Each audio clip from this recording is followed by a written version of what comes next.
Welcome to the Not Old Better Show, Smithsonian Associates interview series on radio and podcast. The show covering all things health, wellness, culture, and more. The show for all of us who aren't old, we're better. Each week, we'll interview superstars, experts, and ordinary people doing extraordinary things, all related to this wonderful experience of getting better, not just older.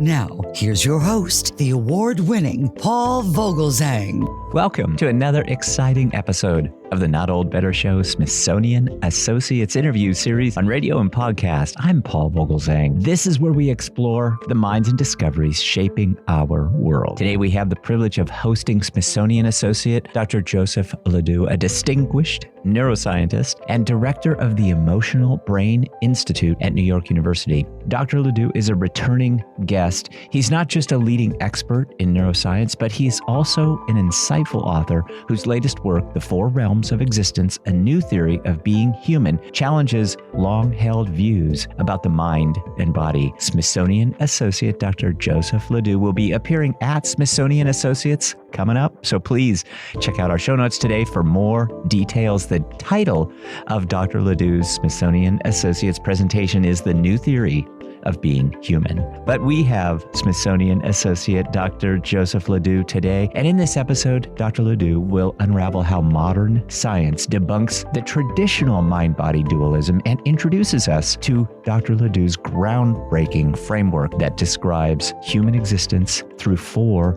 interlinked realms: biological, neurobiological, cognitive, and conscious. Each of these realms offers a unique perspective on what it means to be human, encompassing everything from our evolutionary past to our current emotional and cognitive experiences. Expect a deep dive into these realms and how they influence everything from our everyday decisions to our broader understanding of the self. Dr. LeDoux's insights are not just academically intriguing. They hold practical implications for improving mental health, enhancing decision-making, and fostering a better understanding of one another. So perfect for our Not Old Better Show audience, and so timely for all of us in general. So tune in, enrich your mind, and discover the profound layers of human existence with one of the most innovative thinkers in neuroscience today, Smithsonian Associate Dr. Joseph LeDoux. One of the world's leading experts on mind and brain takes us on an expedition that reveals a new view of what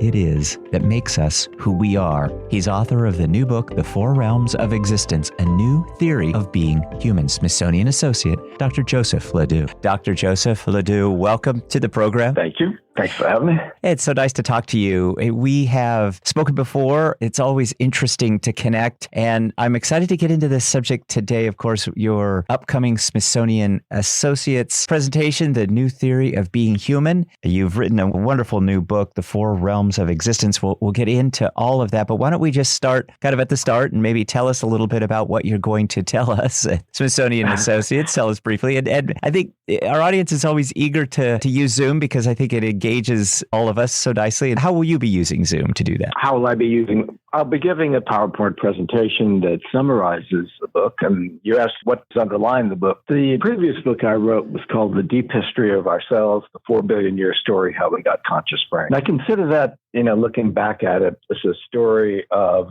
the way we were evolutionarily. Okay. And this book is the way we are. I talk a lot about evolution in the book, but it's towards understanding the human condition rather than necessarily to understand our roots so much. So I'm not trying to project any of this back onto other animals. I'm just trying to talk about what it is to be a human being. And I think this is going to be just a fascinating presentation. I'll encourage all of our audience right up front to check this out. We'll have details in our show notes for Dr. LeDoux, his new book, The Four Realms of Existence, and information about his upcoming Smithsonian Associates presentation. So what I thought was interesting in reading the book and researching our time together is I really thought about this traditional mind-body perspective that we've relied on, that it's really been eliminated now by modern science. Yet so many do think of a mind-body separation. That's not really how this works based on your research and your theories. Well, it's definitely not the way it works based on my research and theory, but there's a lot of pushback and reversion to all kinds of mind-body problems now. I mean, there's a theory called the information integration theory that proposes that consciousness is not something anything we generate in our brain. It's something that's throughout the universe. Rocks are conscious and stars are conscious. So there's a lot of that kind of stuff going around. I think it reflects a whole spiritual thing that is on the rise in popular culture as well. But for me, I'm talking about what's going on in your brain and how that is underlying what we experience in our lives. I don't care what's happening in the stars and in the rock. One of the themes I try to go after in this book is the idea of the self, which I think has been abused a bit. One way of thinking about the self is that it's this person, this thing inside us that causes us to do things. It has control. It has agency over what we do. But I don't think that makes sense. I mean, I am me and I'm nothing else but me. To talk about a self inside of me is just a redundancy. Mm-hmm. So that's one of the things I tried to get started, like say, okay, we've got all this information that's been collected about the self, through lots and lots of research and lots of ideas. The findings are fine, but the question is, should we be applying them to the self or trying to understand what they mean for being a human being? And maybe that sounds a little confusing, so let me just say what I mean.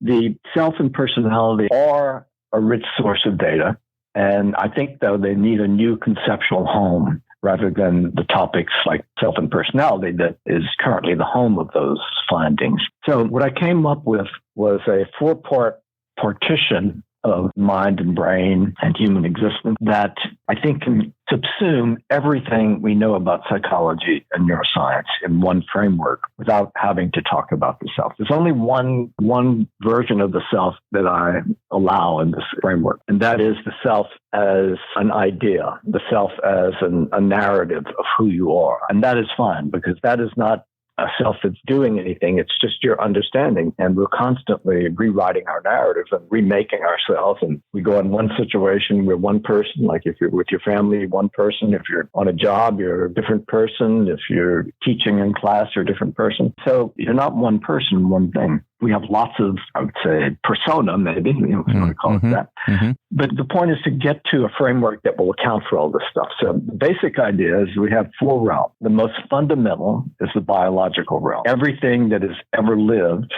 has existed as a biological organism. If it's not alive, it's not biological. If it is alive, it's biological. So most of the biological life exists solely as a biological existence, as a biological organism. But there are some organisms, and now I'm talking about all the way back to bacteria and other kinds of single-cell organisms. They live biologically, but so do we. And so the difference, though, is in between bacteria and humans, we have 2 other kinds of realms. The next realm is the neurobiological.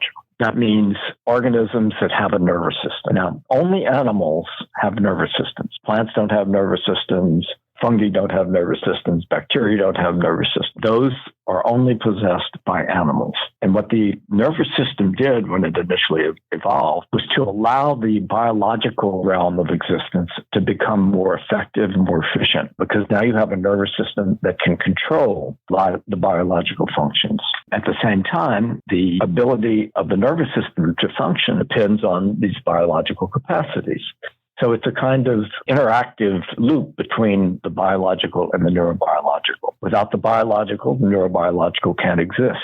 And without the neurobiological, if you are an animal, you can't exist without a nervous system. So the 2 things have evolved in sequence together to allow animals to have a kind of existence that organisms without a nervous system cannot have. So that's the second realm, is the neurobiological. Now, some neurobiological organisms have the ability to create an internal representation of the world, in other words, a thought, and to use that thought to navigate in the world, to function, to figure out what you're going to do today, what you're going to eat, where you're going to find what you're going to eat, and things like that. That is the cognitive realm, the ability to hold information in mind and to use it to make decisions and actions, also mental decisions for future action. Now, we're getting to the 4th realm now, which is the conscious realm. Some cognitive organisms also have the ability to be conscious of their own existence and the existence of the environment around them. So those are the 4 basic realms, and each of them will differ. Each organism has a unique body, like the body of a chimpanzee in the body of a human, though somewhat similar because we're in the same class of organism, but no one is going to mistake chimpanzee for a human because the body is quite different. And that's true of every species of animals. What makes a species different from other species is that it has a different kind of body plan. So within mammals, we have, for example, some mammals will try to deal with danger by running away. Most mammals will do that. But some mammals can also fly away, for example, bats.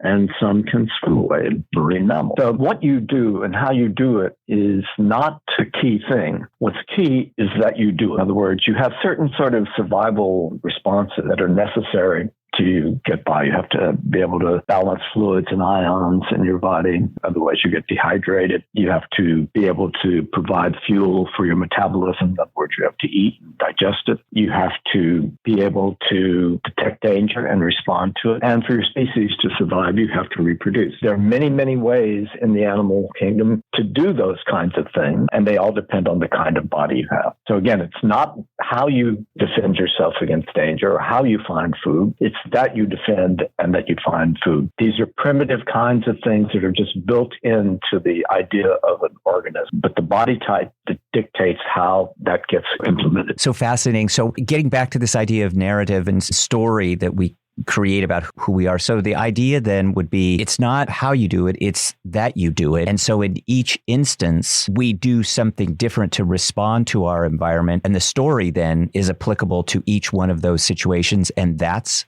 ourself? It's what you know about who you are at the moment. But your moment is going to change. Yourself is whatever you are is changeable all the time, just by the circumstances that you find yourself in. You've learned over the course of your life, you've acquired what's called schema. These are kind of bundles of information stored in memory that are applicable to different kinds of situations. So if you're walking through the woods and all of a sudden there's a snake at your feet, that will activate the danger schema, fear schema, whatever you want to call it. And all of a sudden you go into that mode of defense and protection. You might be walking down the street and see a friend and you go into the friendly schema. Or if you're a student or a teacher, when you go into a classroom, you don't have to learn everything there is to know about what's going to happen in that classroom because you've been there a million times. And if you're a teacher and you just go in and you just start doing it without thinking about how do we make this work.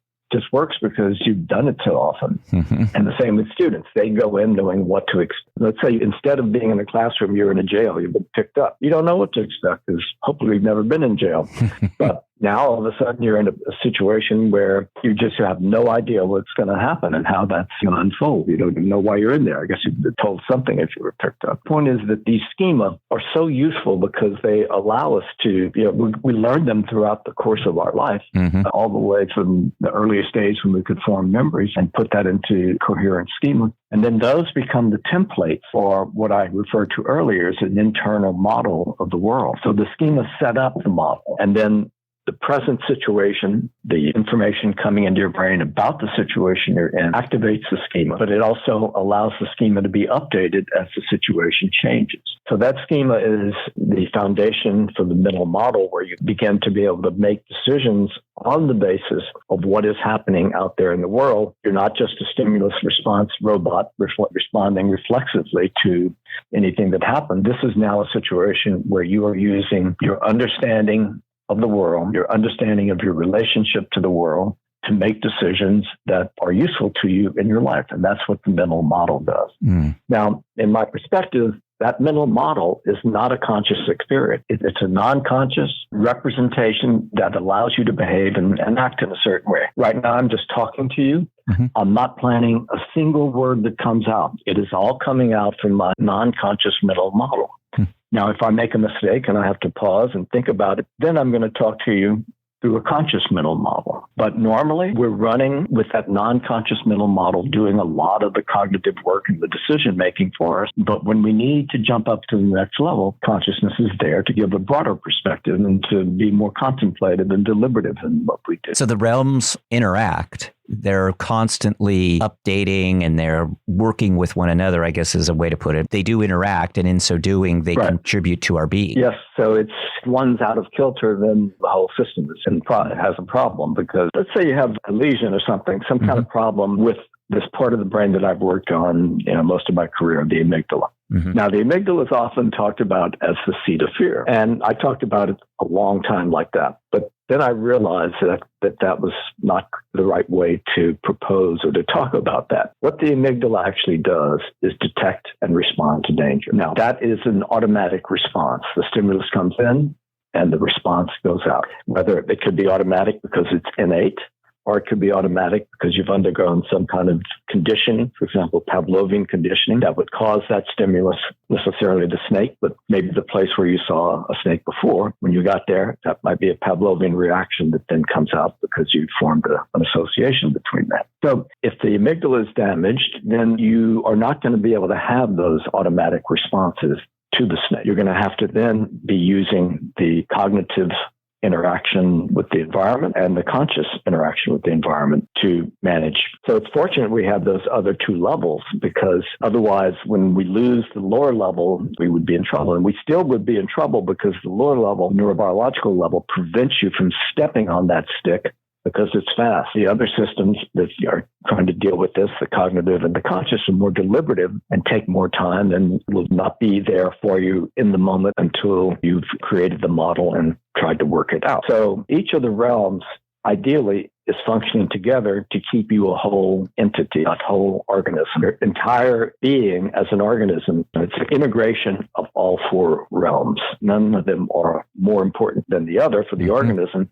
Each has a role. We can get through life without having to do a lot of thinking most of the time because we have patterns to follow. But when we need to think about it and when we need to be conscious of it, it works its way up and takes over. Hi, it's Paul. Do you love entertaining, informative, eclectic, insightful programs about culture, health, science, life, and everything Smithsonian? As part of our Smithsonian Associates interview series on radio and podcast, we're introducing you to the new Smithsonian Associates streaming series. Smithsonian, a nonprofit organization, is excited to present this new aspect of their 55 years as the world's largest museum-based educational program. Join us from the comfort of your home as we periodically interview Smithsonian Associate guest speakers. Our audience here on radio and podcast can explore our website for more information, links, and details at notold-better.com. Thanks, everybody. Dr. Joseph LeDoux is our guest today. Dr. LeDoux is a Smithsonian Associate. Will be appearing at Smithsonian Associates coming up. Please check out our notes today for more details about Dr. LeDoux's presentation at Smithsonian Associates and his new book, The Four Realms of Existence, A New Theory of Being Human. Dr. LeDoux, this is just so fascinating. And you talk about organisms and you talk about animals. And I wonder if you'll tell us the four realms of existence, how they work together to make humans uniquely who we are. We can just work backwards from the fact that we know that if your metabolism suffers, in other words, you are not able to digest food properly and therefore can't generate the energy for your body, then the entire other networks, the entire other systems, like the neurobiological, cognitive, and conscious, are not going to be able to function properly because each cell in our body, including our brain, each cell has to be supplied with metabolic resources. And if the body part is not working properly and getting the resources through the bloodstream to the cells in every other part of the body, including every part of the brain, then none of those other parts can function properly. It's a completely unique system that has evolved slowly over time. It evolved to give animals nervous systems, to give some animals cognition, and to give others even consciousness. Now, it's very easy to tell you which organisms are biological. If anything, if an organism is alive, it's a biological organism. It's very easy to tell you which organisms are neurobiological because if they have a nervous system, they are neurobiological. It's harder to give you a specific thing that you can point to in the brain, a network in the brain, a set of cells, something that makes cognition something that is definable. And even harder is conscious. So we can't know so well in other animals whether they have cognition or not. I mean, there are some researchers who claim that bees have cognition and bees have consciousness. It's fine to speculate about that, but we don't know. We don't know if our pets have these. There are tests that we can run. There's no physical marker per se, but you can run behavioral tests that show that the animal has extremely good cognition. For example, birds are amazing. They challenge human cognition in some ways, but we don't know whether they are conscious. And what the cognition does is take them to the consciousness finishing line. Now, in humans, we cross that consciousness finishing line, but it's really hard to know whether other animals actually cross because they have cognitive underpinning of what we're talking about, but we don't know if they have that subjective experience, that magic feeling of what it's like to be aware and to know that you're aware. Mm-hmm. So that's the problem that we can't solve. And there's lots of speculation about it. I'm not saying animals don't have any of that. It's just scientifically, it's very hard to know. And I guess just as an aside, that's why it was so important recently to see the science reports about the orangutan in Sumatra who was applying pulp from leaves to an open facial wound, because that might indicate some cognition, some learning, or some awareness. There's no doubt. I mean, we can definitely see that kind of cognition in the animal. The only question is, what do they experience? And I'm sure that the orangutan has some phenomenal experience. But how do we know? That's the problem. Consciousness is something we can study in humans because we can ask the person what was on their mind. So we can do experiments and ask people things about their experience. Humans can tell you that they are conscious of something in the moment, either by saying what it is that they are conscious of or by pointing to it, behaving in a way that indicates they know what the answer to a question you have asked. So we have both a verbal report and a behavioral report that we can use to talk about what's on our mind. But if we talk about behavior that's been generated unconsciously, the only way to know that that's happened is by observing the person's behavior, because you can't talk about something you're not conscious of. And the problem is that other animals only have the nonverbal responses, and that's why it's so hard to know what they have going on in their head. Cognitively, they probably have a lot more than we understand, but there's a theory about why birds and mammals are the animals that seem to most clearly have very sophisticated cognition. And it turns out if we look at one similarity, the main similarity between birds and mammals is that they both are warm-blooded and no other organisms are warm-blooded. So a very clever biologist pursued this idea and came up with a theory that says that the reason that birds and mammals have this ability is because of the warm-bloodedness. And why would that possibly be the case? Well, to make the body warm-blooded means you have to generate a lot of heat. To generate a lot of heat, you've got to be able to get a lot of food. It's very, very energy demanding just to get the food to allow the body to then have enough energy to do all this warm-blooded stuff it's got to do. So it's very expensive for the animal to make a mistake about where to find food, because when they're foraging, they have to go out far and wide.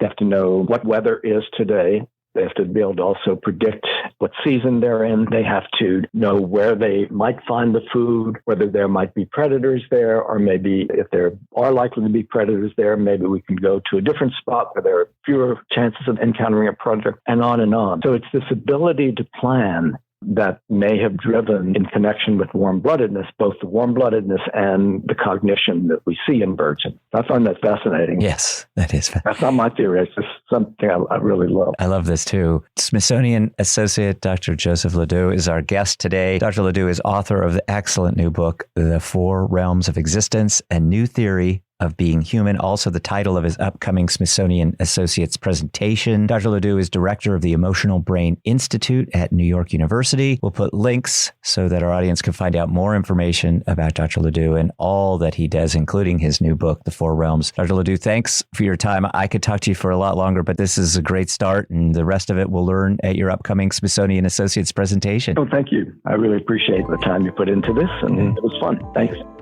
My thanks to Smithsonian Associate Dr. Joseph LeDoux. Smithsonian Associate Dr. Joseph LeDoux will be appearing at Smithsonian Associates coming up. Please check out our show notes today for more details. The title of Dr. LeDoux's Smithsonian Associates presentation is The New Theory of Being Human. My thanks to the Smithsonian team for all they do to support the show. My thanks always to executive producer Sam Henniger for all his work on the show. And my thanks to you, our wonderful audience here on radio and podcast. Be well, be safe, and let's talk about better. The Not Old Better Show on radio and podcast. Thanks, everybody. We will see you next week. Thanks for joining us this week on the Not Old Better Show, Smithsonian Associates interview series on radio and podcast. To find out more about all of today's stories or to view our extensive back catalog of previous shows, simply visit notold-better.com. Join us again next time as we deep dive into some of the most fascinating real-life stories from across the world, all focused on this wonderful experience of getting better, not just older. Let's talk about better. The Not Old Better Show. Hi, one final thing. Please check out our website for this episode and all episodes at notold-better.com or subscribe to the podcast on Apple Podcasts, and be sure to check out your local radio stations to find out more about the Not Old Better Show on podcast and radio. You can find us all over social media. Our Twitter feed is Not Old Better, and we're on Instagram at Not Old Better too. The Not Old Better Show is a production of NOBS Studios. I'm Paul Vogelsang, and I hope you'll join me again next time to talk about better. The Not Old Better Show. Thanks, everybody. We'll see you next week.